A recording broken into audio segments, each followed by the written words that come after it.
और उसके बाद देखिए अब यहाँ पे बताया जा रहा है लेरेंजियल पेपिलोमेटोसिस की। ठीक है, तो देखिए लेरेंजियल पेपिलोमेटोसिस क्या होती है, ये लेरिंग्स के कैंसर की बात जा रही है। लेरिंग्स में पेपिलोमा होता है उसकी बात जा रही है। तो देखिए इसको रिकरेंट रेस्पिरेटरी पेपिलोमेटोसिस भी बोलते हैं और इसी को हम जुवेनाइल लेरेंजियल पेपिलोमेटोसिस भी बोलते हैं। ठीक है, तो ये क्या होता है पहले हम आपको दिखा दें। ये देखिए ये लेरिंग्स आपने देखा ना, ये देखिए हम आपको लेरिंग्स दिखाएं, ये देखिए लेरिंग्स है ना, ये आपका एंटीरियर साइड है, ये पोस्टीरियर साइड है। और यहाँ पे देखिए ये जो होता है ये ट्रू वोकल कॉर्ड है। ठीक है, ये ट्रू वोकल कॉर्ड है और इसके ऊपर का जो हिस्सा होता है ना ट्रू वोकल कॉर्ड का, इसको बोलते हैं सुप्राग्लॉटिक। ठीक है, तो सुप्राग्लॉटिक इसके ऊपर वाला होता है और इसके नीचे का जो हिस्सा होता है इसको बोलते हैं इंफ्राग्लॉटिक, यानी ग्लॉटिस के नीचे, क्योंकि ये ग्लॉटिस है, जो ट्रू वोकल कॉर्ड वाला हिस्सा है इसको हम ग्लॉटिस बोलते हैं। तो ये ग्लॉटिस हो गया और ग्लॉटिस के नीचे वाला इंफ्राग्लॉटिस हो गया और ग्लॉटिस के ऊपर वाला हमारा सुप्राग्लॉटिस हो गया। तो अब देखिए यहाँ पे इसका क्या है कि ये जो ग्लॉटिस है ना, यहीं पे हमको इसी ग्लॉटिस में यहाँ पे हमको पेपिलोमा देखने को मिलता है। देखिए नॉर्मल ऐसा था, यहाँ पे देखिए ऐसा देखने को मिला। और क्यों देखने को मिलता है अभी हम वो भी बताते हैं। तो देखिए अभी आपको इतना हम दिखा दिए। ये देखिए क्या होता है कि इसमें कि benign laryngeal tumour commonly affecting area of stratified squamous epithelium such as the true vocal cord, especially in children, or possibly from human papillomavirus transmitted from mother to baby during labor। तो देखिए यहाँ पे कई चीजें बता के हम सबको तोड़ दे रहे हैं। सबसे पहले देखिए बिनाइन लेरेंजियल ट्यूमर, ये लेरेंजियल पेपिलोमेटोसिस जो होता है ये लेरिंग्स का बिनाइन ट्यूमर होता है और ये कौन से एरिया को कॉमनली अफेक्ट करता है, तो बताया गया कि स्ट्रेटिफाइड स्क्वेमस एपिथेलियम को ये अफेक्ट करता है। ठीक है, और ये स्ट्रेटिफाइड स्क्वेमस एपिथेलियम प्रेजेंट कहाँ होता है, ये ट्रू वोकल कॉर्ड में प्रेजेंट होता है। देखिए हम आपको दिखाएं, ये देखिए ये आपकी पूरी वोकल कॉर्ड सब बना दिया आपको। ठीक है, तो देखिए हम यहाँ पे ट्राइगोनोमेट्रिक रिप्रेजेंटेशन दिखा दिए वोकल कॉर्ड का। ये देखिए ये आपकी ग्लॉटिस होगी समझो। ठीक है, ये ग्लॉटिस हो गई, ये ट्रू वोकल कॉर्ड जो हम आपको दिखाए थे ना, ये वाला हिस्सा हम यहाँ पे दिखाई, ये आपकी समझो ग्लॉटिस हो गई। और ग्लॉटिस के ऊपर वाला देखिए सुप्राग्लॉटिक हो गया, ये पूरा सुप्राग्लॉटिक हो गया। और ये ट्रू वोकल कॉर्ड जो है जिसको ग्लॉटिस बोले, इसके नीचे वाला जो है ये हमारा सब ग्लॉटिक या इंफ्राग्लॉटिक हो गया। ठीक है, तो सब ग्लॉटिक या इंफ्राग्लॉटिक ये हो गया। अब देखिए ये हमारे पूरी लेरिंग्स में ना जो हमारे सेल प्रेजेंट होते हैं ये हमारे सिलिएटेड कॉलमनर सेल होते हैं। देखिए यहाँ पे भी सिलिएटेड कॉलमनर देखने को मिल रहे हैं और यहाँ पे भी आपको सिलिएटेड कॉलमनर सेल देखने को मिल रहे हैं। लेकिन आप ये देखिए ग्लॉटिस के एरिया में यानी ट्रू ग्लॉटिस जो है ये वाला हिस्सा, यहाँ पे देखिए आपको स्ट्रेटिफाइड स्क्वेमस एपिथेलियम देखने को मिल रहा है। देखिए ये देखिए स्ट्रेटिफाइड स्क्वेमस एपिथेलियम देखने को मिल रहे हैं और ये भी नॉन केराटिनाइज्ड होते हैं। ठीक है, नॉन केराटिनाइज्ड होते हैं और स्ट्रेटिफाइड होते हैं।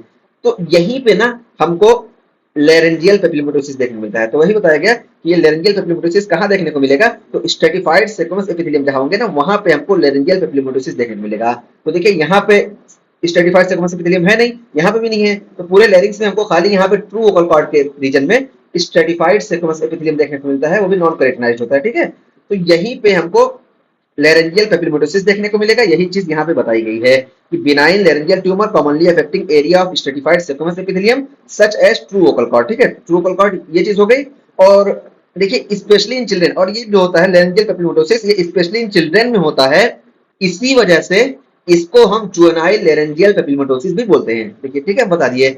और ये बताएं कि ह्यूमन पेपिलोमा वायरस जो होता है ये लेरेंजियल पेपिलोमेटोसिस कॉज करता है। ठीक है, तो देखिए human papilloma virus most commonly जो कॉज करता है ये ओरोफेरेंजियल कैंसर कॉज करता है। ठीक है, ये तो हो गया। लेकिन ये देखिए लेरेंजियल पेपिलोमेटोसिस भी ह्यूमन पेपिलोमा वायरस की वजह से होता है। ठीक है, तो human papilloma virus laryngeal papillomatosis cause करता है। और इस ह्यूमन पेपिलोमा वायरस को मोस्ट कॉमनली इन्फेक्शन कैसे देखने को मिलता है बच्चों में, तो ये देखिए लेबर के टाइम पे मदर से बेबी में ये ट्रांसफर होता है। ठीक है, तो इंट्रापार्टम टाइम पे ये ह्यूमन पेपिलोमा वायरस फीटस को ट्रांसफर होता है और ये लेरेंजियल पेपिलोमेटोसिस कॉज करता है। ठीक है, तो इस तरीके से हम ये भी आपको बता दिए। और यहाँ पे देखिए ये स्ट्रेटिफाइड स्क्वेमस एपिथेलियम के एस्पेक्ट एक और इंपॉर्टेंट चीज हमको क्या बताएं कि ये जो लेरेंजियल पेपिलोमेटोसिस वाले पेशेंट होते हैं ना, जिस बच्चे में लेरेंजियल पेपिलोमेटोसिस होती है, इसमें हम ट्रैकियोस्टोमी जो होता है ना ये कॉन्ट्रा इंडिकेटेड बताते हैं। ठीक है, तो ट्रैकियोस्टोमी हम कॉन्ट्रा इंडिकेटेड करते हैं, यहाँ पे हम इंट्यूबेशन ही करते हैं, बेहतर जो होता है इंट्यूबेशन करते हैं। ट्रैकियोस्टोमी को हम कॉन्ट्राइंडिकेटेड बताते हैं। क्यों कॉन्ट्राइंडिकेटेड बताते हैं, क्योंकि जब हम ट्रैकियोस्टोमी करेंगे ना तो यहाँ पे new secular colonial junction form होने का चांस ज्यादा रहता है। ठीक है, क्योंकि बाहर हमारी स्किन क्या होती है स्क्वेमस एपिथेलियम वाली होती है, इस वजह से यहाँ पे ज्यादा चांस होता है। तो इस वजह से ट्रैकियोस्टोमी को हम कॉन्ट्राइंडिकेटेड बताते हैं। तो ट्रैकियोस्टोमी हमारी जुवेनाइल पेपिलोमेटोसिस में कॉन्ट्राइंडिकेटेड होती है। और उसको देखिए बताया गया कि कौन से ह्यूमन पेपिलोमा वायरस जो है ये लेरेंजियल पेपिलोमेटोसिस कॉज करते हैं। तो यही बताया गया कि associated with human papilloma virus 6 and 11। ठीक है, तो 6 और 11 से ये सबसे ज्यादा एसोसिएट होता है। और उसका फिर देखिए ये बताया जा रहा है कि सिम्टम के बेसिस पे कैसे हम लोग पैथोलॉजी की लोकेशन का पता लगाएंगे। ठीक है, तो सिम्टम के बेसिस पे तो देखिए अगर ये सुप्राग्लॉटिक हुआ ना तो देखिए सुप्राग्लॉटिक अगर होगा तो यहाँ पे हमको डिस्फेजिया देखने को मिलेगी। और ये अगर ग्लॉटिक या इंफ्राग्लॉटिक होगा जिसको हम सब ग्लॉटिक बोलते हैं, तो हमको हॉर्सनेस ऑफ वॉइस देखने को मिलेगी। ठीक है, तो ये चीज हो गई।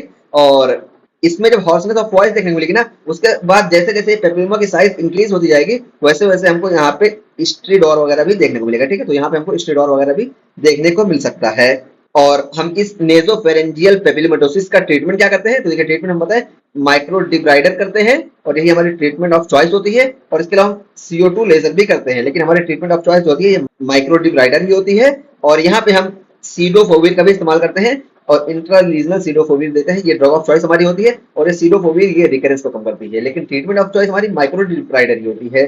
ठीक, तो इस तरीके से हमारा पूरा ये टॉपिक कंप्लीट हो गया, हम आपको दिखा दिया। अच्छा, यहाँ पे देखिए लैरिंग्स में एक दो चीज और इंपॉर्टेंट हम बता दें।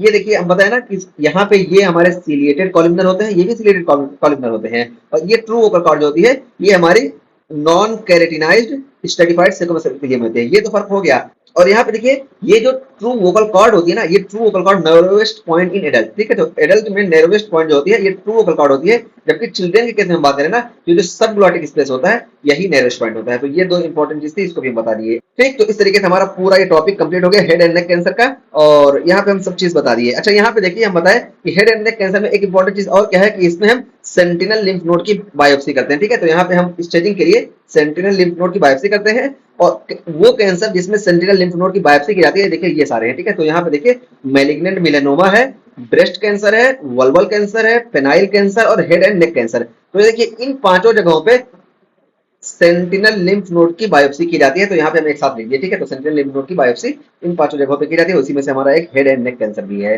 तो इस तरीके से हमारा पूरा ये टॉपिक कंप्लीट हो गया और हम पूरा आपको बता दिए कैसे कैसे क्या है। सबसे पहले हम आपको बताया कि नोज का most common cancer inverted papilloma होता है। पैरानेजल साइनस का मोस्ट कॉमन कैंसर ये फ्रंटल साइनस होता है, जिसको ऑस्टियोमा बोलते हैं।